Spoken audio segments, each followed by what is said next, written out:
নির্মাণ খাতে কাজ করা ইঞ্জিনিয়ারদের আমরা সকলেই চিনি, মাথায় নিরাপত্তার হেলমেট পরে কাজের দেখভাল করতে দেখিও আমরা তাদের।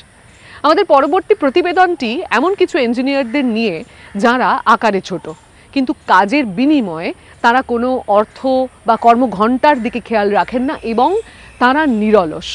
চেক রিপাবলিকের এই সমস্ত ইঞ্জিনিয়াররা এমন কিছু করে দেখিয়েছেন যা সরকারি পরিকল্পনা দিয়েও করা সম্ভব হয়নি। চলুন দেখে আসি। দেখতে সুন্দর, কাজ করে চুপচাপ, আর এজন্য পারিশ্রমিক চায় না, শুধু শান্তিতে এবং নির্বিঘ্নে থাকতে চায়। কিন্তু চেক প্রজাতন্ত্রের বর্ডি অভয়ারণ্যের এই বিভাগগুলো দেশের সব নির্মাণ ও পরিকল্পনা বিধি ভঙ্গ করেছে। তারা ইউরোপীয় ইউনিয়নের কাজের সময় সংক্রান্ত নিয়মকানুনও মানে না, কিন্তু এখন সবাই তাদের কাজের প্রশংসা করে। প্রকৃতি সংরক্ষণ কর্মী বহুমিল ফিশার এই এলাকায় খননের যন্ত্রপাতি আনতে চেয়েছিলেন। পরিত্যক্ত সেনা অঞ্চলটিতে খালগুলোকে আবারও প্রাকৃতিক অবস্থায় ফিরিয়ে আনার পরিকল্পনা করেন তিনি, যাতে পুকুর সংলগ্ন জমি আবার জলাভূমিতে পরিণত হয়। নির্মাণ কার্য শুরুর আগে 6 বছরের পরিকল্পনা লেগেছিল, কিন্তু বহুমিল ফিশার যখন এলেন কাজ তখন শেষ। বিভাররা আমাদের হয়ে এই কাজ করে দিয়েছে, আর এখন তারা বিনা পয়সায় রক্ষণাবেক্ষণের দায়িত্ব নিচ্ছে। যতদিন এরা এখানে থাকবে ততদিন তারা বাঁধগুলোর দেখভাল করবে। এখানে একসময় শুকনো তৃণভূমি ছিল, এখন রবারের বুট পরেও ফিশারের হাঁটতে কষ্ট হয়। 4 বছর ধরে একদল বিভার এখানে আবাস গড়ে তুলেছে।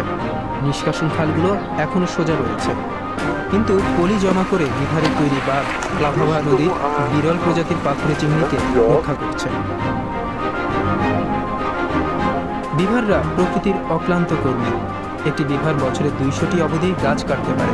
তারা ইতিমধ্যেই উদ্যান প্রশাসনের নির্মাণ পরিকল্পনার চেয়ে বেশি কাজ করেছে। তাদের এই সহায়তা সত্যি অমূল্য। আমরা হিসাব করে দেখেছি বিভাগের এই কাজ আমরা করলে কত খরচ হতো। জলাভূমির আকার এবং আনুমানিক দর বিবেচনা করে বলা যায় বিভাররা আমাদের প্রায় 3 কোটি চেক করোনা অর্থাৎ 12 লক্ষ ইউরো সাশ্রয় করেছে। বিভাররা তাই শুধু সুন্দরী নয়, প্রকৃত অর্থেই মূল্যবান। এই লোমশ প্রকৌশলীদেরই হয়তো পরের বার পরিকল্পনার দায়িত্ব দেওয়া উচিত। বিভাররা আমাদের প্রকল্পের থেকে অনেক বেশি সৃজনশীল। আমাদের প্রযুক্তি নির্ভর পদ্ধতির চেয়ে এদের ভূপ্রকৃতি বোঝার ক্ষমতা অনেক বেশি। সব মিলিয়ে মানুষ আর পরিশ্রমী বিভারদের জন্য এটি সুখকর সমাপ্তি। প্রকৃতি হয়তো নিজের চাহিদার সব থেকে ভালো বোঝে। আজকের মতো এই পর্যন্তই।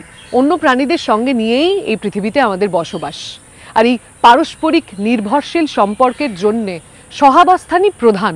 এমন কারোর কথা যদি আপনার জানা থাকে যিনি প্রাণীদের এবং পৃথিবীকে রক্ষায় কাজ করছেন, তাহলে তার কথা আমাদেরকে ইমেলে লিখে জানাবেন। আবারও দেখা হচ্ছে ইকো ইন্ডিয়ার আগামী পর্বে, আগামী সপ্তাহে।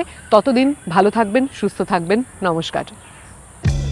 জলবায়ু, পরিবেশ ও উদ্ভাবনের অসাধারণ সব প্রতিবেদন থাকছে প্রতি সপ্তাহে ইকো ইন্ডিয়ায়।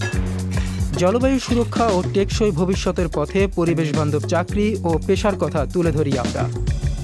খামার থেকে বারান্দা, কীটনাশক মুক্ত, পুষ্টি সমৃদ্ধ, বংশ পরম্পরায় চাষ হওয়া জলবায়ু সহিষ্ণু উদ্ভিদের সন্ধান করি আমরা। কলকাতা, দিল্লি ও চেন্নাইয়ের মতো শহরে করি সবুজ পরিবহন, নির্মল বায়ু ও পুনর্নবীকরণযোগ্য জ্বালানির খোঁজ। কিভাবে আমরা টেকসই জীবনযাপন করতে পারি, চলুন অনুসন্ধান করি একসঙ্গে। চোখ রাখুন DW বাংলার ইউটিউব চ্যানেল ও ফেসবুক পাতায় এবং প্রতি সপ্তাহে কলকাতা টিভির পর্দায়।